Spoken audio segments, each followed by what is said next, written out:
The exhibit hall is now open to attendees. It's been more than 2 years since I've heard those wonderful words, and this Friday I'll hear them again as Comic-Con Special Edition arrives. But this year, attendees will need to queue up to prove their vaccination status before picking up their badges.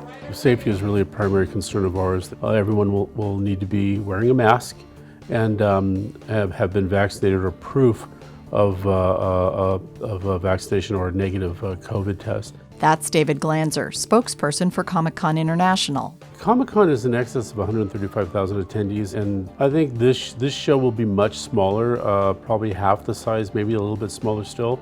I have a feeling that those people who remember Comic-Con from some years ago may see some similarities to that. So the exhibit hall will not be as crowded as in pre-pandemic times, and Hall H will serve as the staging area for registration instead of hosting huge Hollywood panels. But the lack of a Hollywood presence might mean that people will discover smaller panels, like one on an open-world video game about the untold mythical tales of ancient Mexico called Mictlan. Malditos salvajes, aun con Dios de nuestro lado, me provocan temor.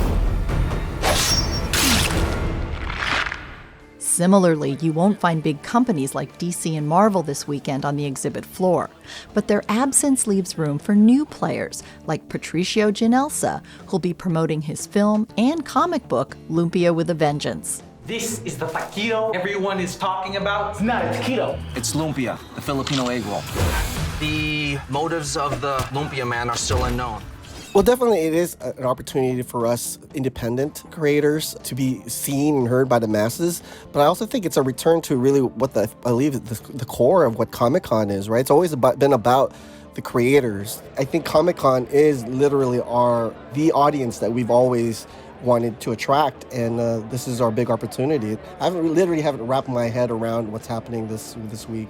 Like a screening of the film that he's hosting on Friday. Comic-Con Special Edition will also feature a soft reopening of the Comic-Con Museum. One of the great things we've been able to do is to look into having a museum that will do pretty much what Comic-Con does throughout the year, which is focus attention on areas of popular art that a lot of people may not even realize is art. This morning, the museum was buzzing with activity. Well, we're still putting in the final touches on the exhibits. We expect that they'll be done by tonight, but there still may be a few things that have to happen on Friday morning. Rita Vandegaw is executive director at Comic-Con Museum. And upstairs we have an exhibit called A Reason to Survive, and it's all created by students, put together by students during the pandemic. You can also find original art by cartoonist Charles Addams, 80 years of Archie comics, a retrospective on Star Trek creator Gene Roddenberry, and a room devoted to Comic-Con Museum Character Hall of Fame inductee, Pac-Man. There are also new spaces devoted to workshops and education, which is a big component of what we are doing at Comic-Con. Comic-Con is known for its educational panels, so we're continuing that education theme. A Comic-Con badge will not get you access to the museum.